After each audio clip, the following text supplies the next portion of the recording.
Obrigada pelo convite. A OPAS e a OMS, então eu gostaria de enviar os meus cumprimentos especial ao Dr. José Aronha e também agradecer especialmente pelo convite. Bom, nós temos uma apresentação. Eu não sei se está aí. Bom, eu gostaria de dizer que eu não tinha pensado em participar da mesa de hoje, mas a ideia era que Sorre Robledo estivesse aqui, mas ela está fazendo um processo de transformação do sistema de saúde no México.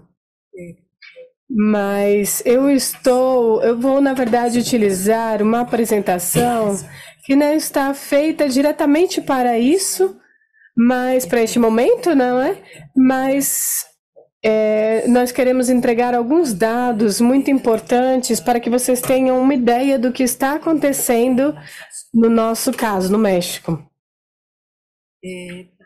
Talvez eu tenha que dizer alguns antecedentes, no sentido de que eu teria que explicar como que já, inclusive, foi mencionado aqui pelo Mário, o México, o sistema de saúde do México é um sistema que surgiu de forma segmentada a partir do processo de industrialização nos anos 40, que tem a ver com a nacionalização do petróleo pelo presidente Cárdenas e que gerou, eu diria, um impulso muito grande e importante para a criação de desenvolvimento do estado de bem-estar mexicano, com uma institucionalidade de segurança social muito importante.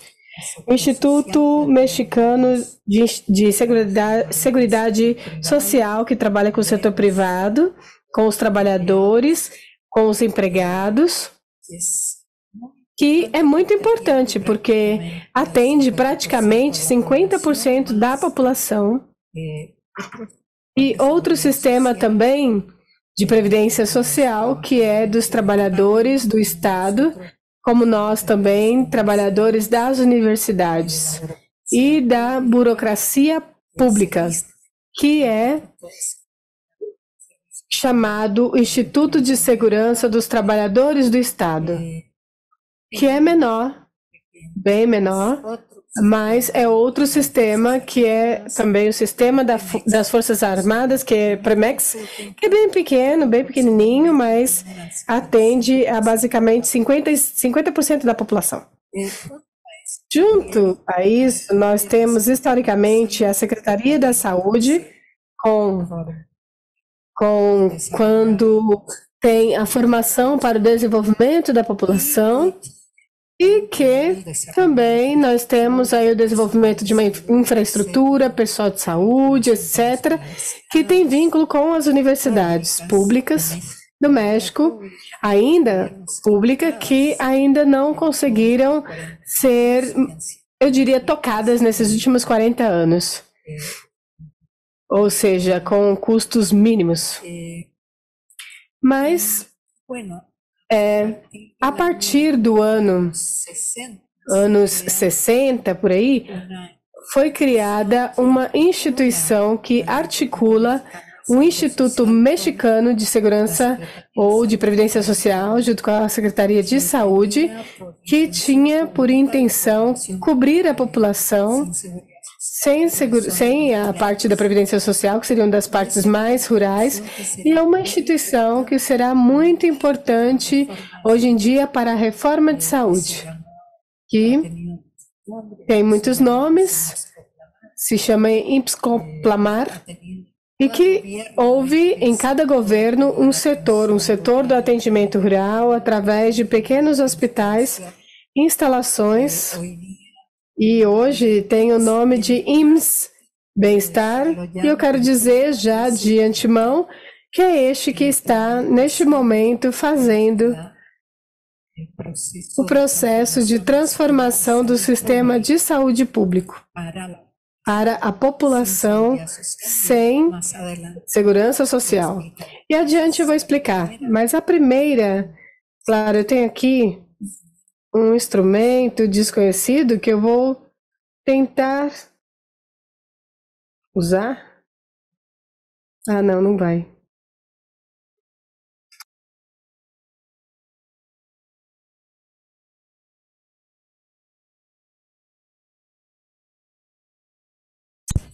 Obrigada. Bom, nós temos que mencionar que antes deste slide,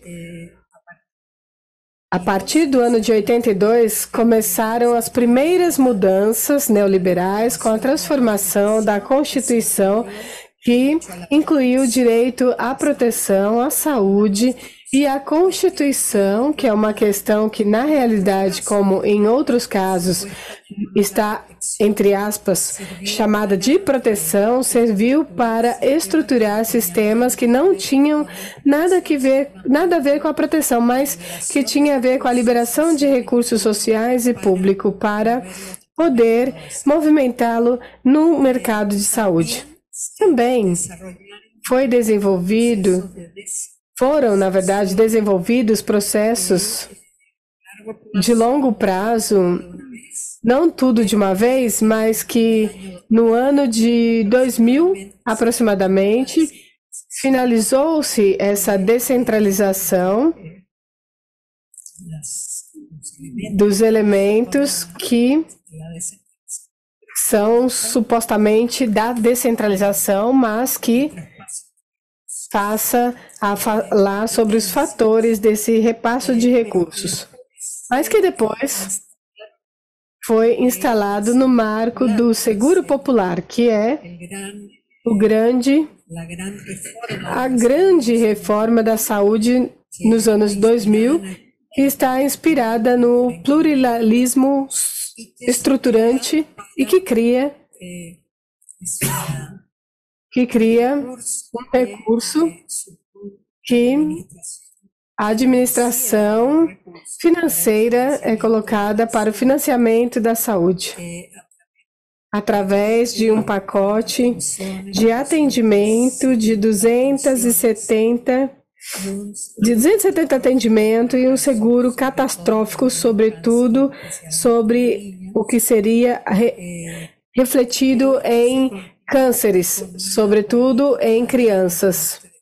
E nós temos também a cadeia de desgaste do Estado em termos não do seu poder para poder orientar as privatizações e as vendas dos recursos do Estado, mas o fornecimento dos produtos e serviços diretos.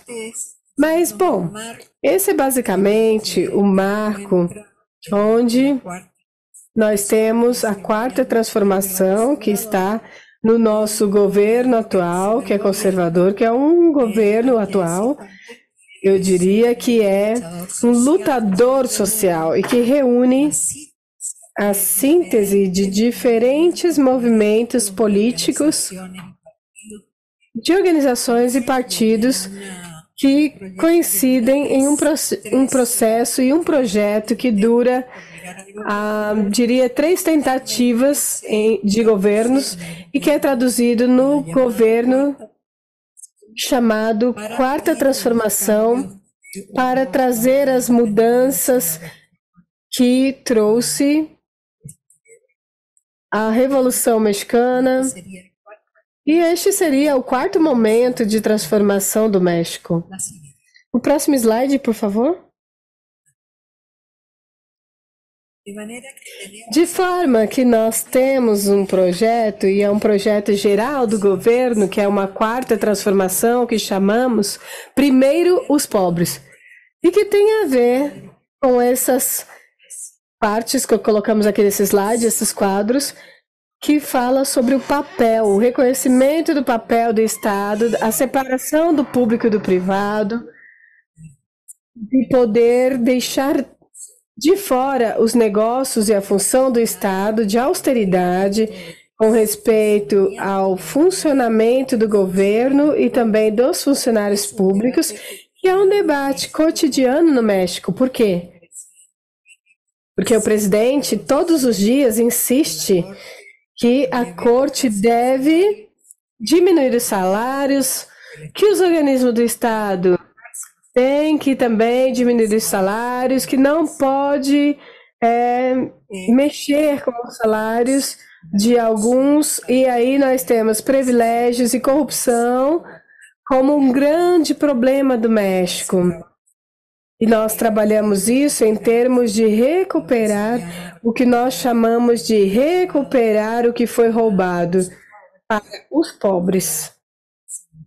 E isso significa que aqueles que não pagaram impostos, as empresas que não pagaram impostos e que envolve uma série de elementos que tem a ver com a questão da corrupção, e também uma política social de bem-estar sem intermediários, porque isso é interessante, porque nós vemos que a mediação na saúde, ela resulta em uma operação em toda a sociedade. Portanto, quando chegavam os recursos lá embaixo, ou lá na ponta, já não existia mais recurso. Então, essa é uma política de entregar diretamente pensões aos adultos que são idosos, aos estudantes com bolsas ou com nível de generalização em todos os níveis, e que tem que ir contra uma política de trabalho para aqueles jovens que estão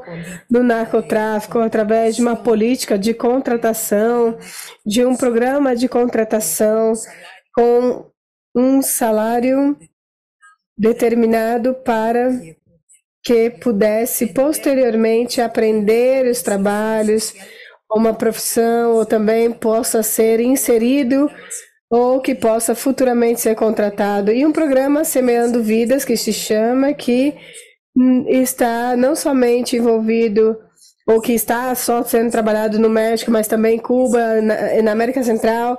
E o que significa? Significa poder semear mesmo, ou seja, recuperar territórios que estão perdidos e poder voltar a uma política que tenha a ver com o tema ecológico, mas também o tema de emprego.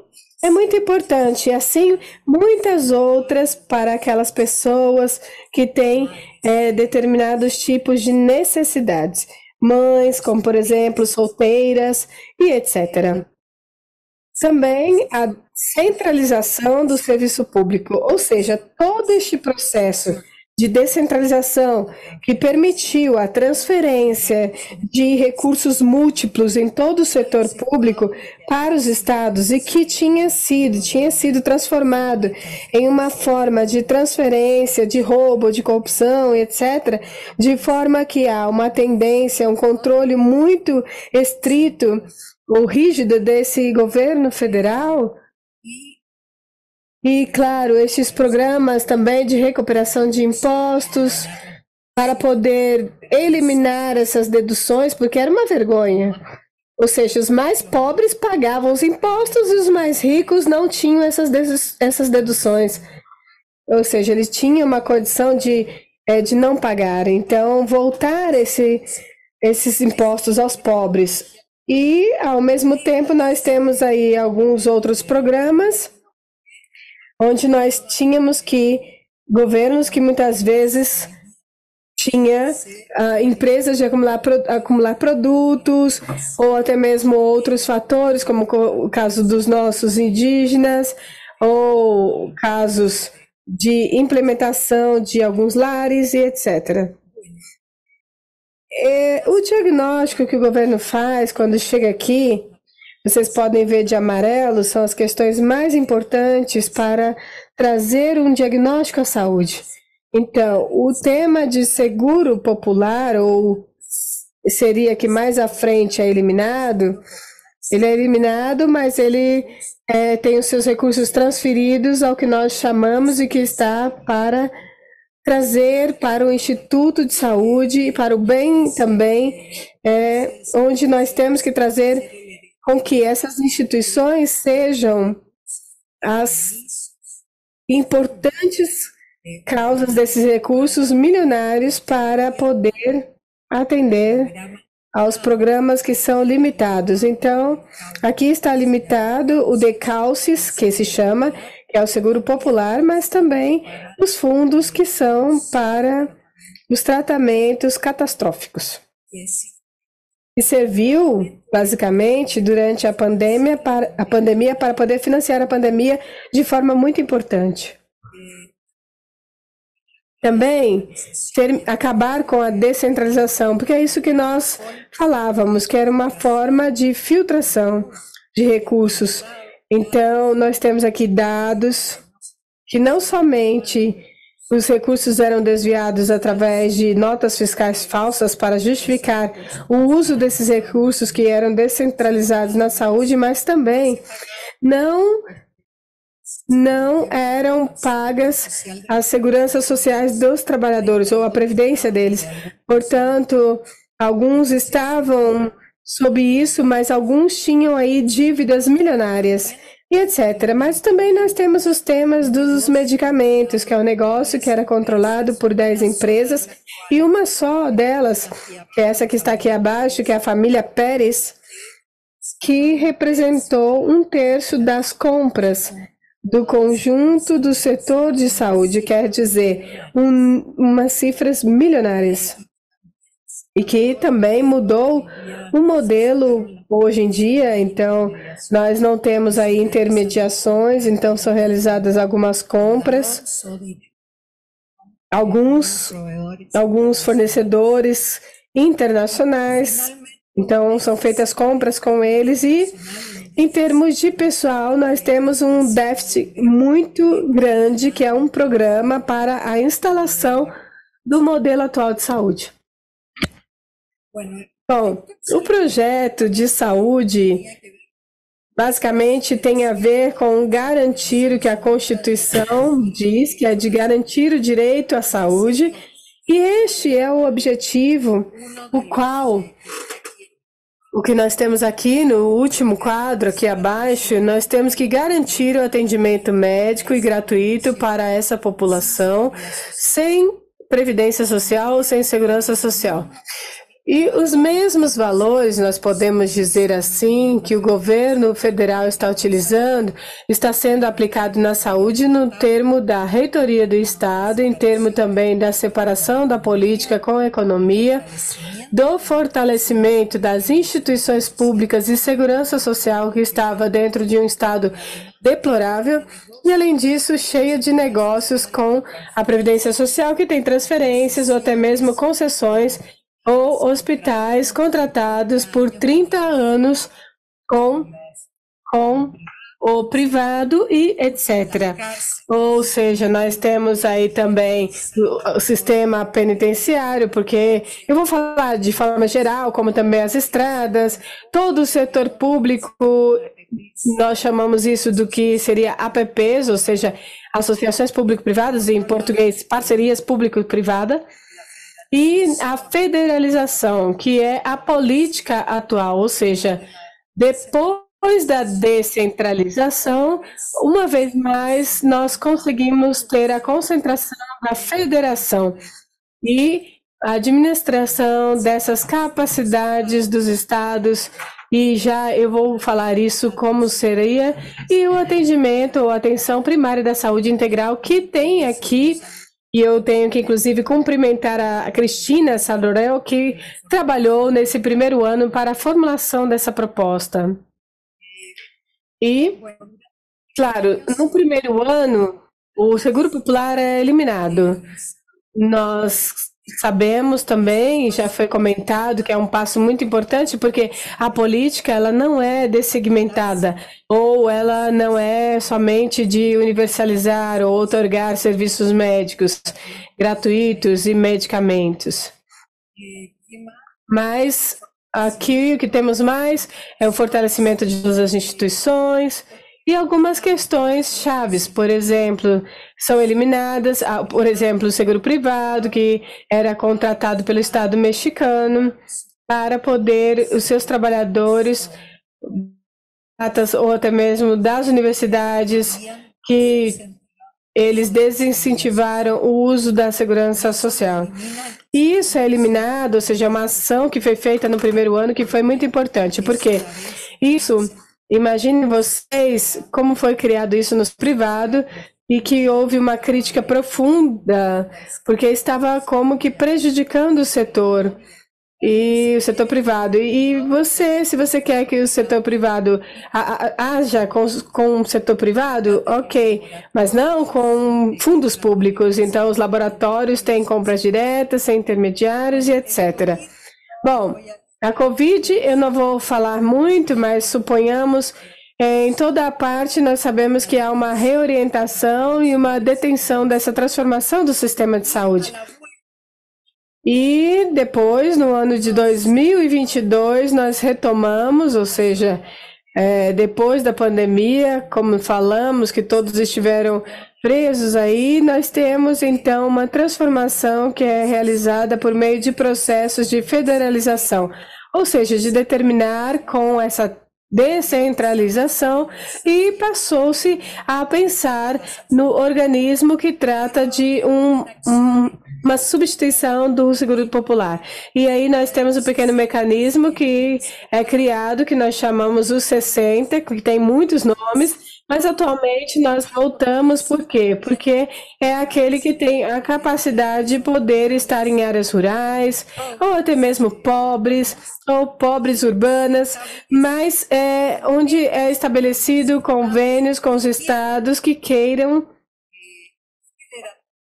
se federalizar, ou seja, os demais vão continuar com a sua transferência habitual dos fundos, mas, claro, sem o seguro popular, mas sim, eles estão encarregados do seu sistema de saúde, ou seja, os estados, mas aqueles que conseguem chegar a acessar esses convênios, eles passam a trabalhar conjuntamente para poder estabelecer fundos federais com fortalecimento de todos aqueles elementos constitucionais ou constitutivos da atenção desses setores que eu vou mostrar para vocês agora. Então, nós temos uma transferência de serviço sob 3 princípios da continuidade do serviço de atendimento médico, livre de parceria dos estados, já que o governo é acusado de ser um governo autoritário, mas aí nós temos um exercício daqueles que querem, então nós solucionamos os sistemas com o tema de baixa renda e também a transparência. Aqui nós temos um pouco das características do processo, então para não tomar tanto tempo, eu quero mostrar a vocês o que aconteceu até esse presente momento com essa lâmina. Essa é uma lâmina que nós apresentamos em várias manhãs das terças-feiras do nosso presidente. Então, nós vemos aqui os avanços do processo de saúde por parte do Sobre Robredo, que é o diretor de LIMS.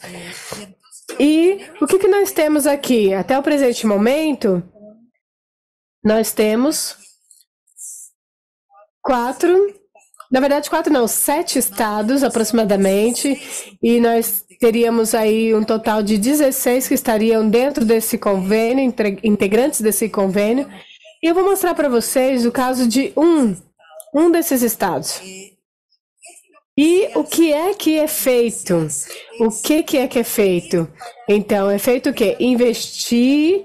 Investimento para poder trazer uma recuperação de infraestrutura, colocar aí banheiro, água potável, impermeabilização dos pisos, dos tetos, pintar, colocar cadeiras e todos os móveis, etc. Ou seja, transformar as instalações dignas, instalações de unidades médicas, de hospitais e unidades de saúde.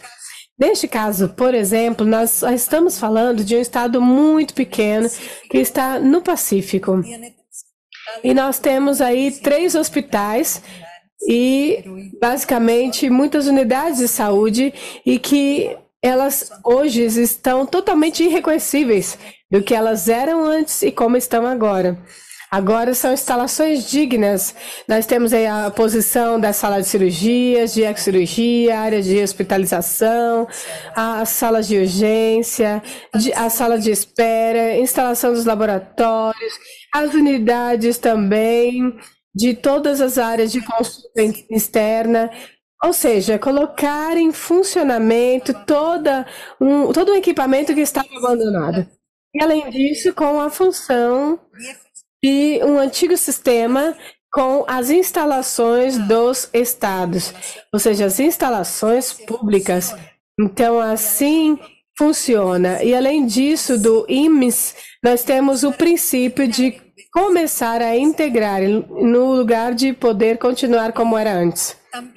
E, além disso, também, nós temos a questão dos medicamentos. Então, o trabalho desses medicamentos que nós temos, chegamos a 99% em relação a 35% que havia antes. E nós também temos o tema do pessoal da saúde, quer dizer, completando o quadro, e nós temos alguns problemas para poder conseguir recursos médicos de enfermagem, etc. E esse daí é um fator limitante ainda. Aqui nós temos um pouco dos resultados dos investimentos que foram feitos. Aqui nós temos 14 estados com a conservação de reabilitação e manutenção. Em geral, esses estados já têm um fornecimento de medicamento, pessoal de saúde, dessas áreas que são fundamentais para o atendimento. Bom, como conclusão, eu diria que efetivamente nós temos uma recuperação do setor público, nós temos uma ruptura dessa relação de poder entregar recursos para poder responsabilizar o atendimento, e o Estado também, com essa federalização, está sendo envolvido nisso. Nós temos o controle de recursos públicos, que é bem restrito, também há uma grande transparência. Então, há 2 dias, nós temos o presidente que mostrou uma fraude de uma das instituições públicas, que se chama Segamex, que está encarregada da compra de trigo, e publicamente nós temos aí a resolução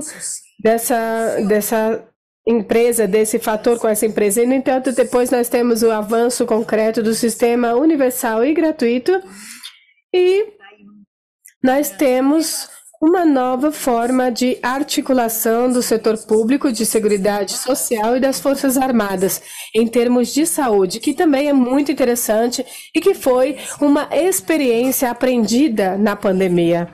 E, finalmente, também nós trabalhamos com o CONACYT, que é um processo bem interessante de transformação no tema de soberania, em termos de dependentes e de independência da produção da ciência e da tecnologia. Bom, então, em grandes panoramas, eu espero que eu tenha conseguido passar basicamente o que está acontecendo no México. Obrigada.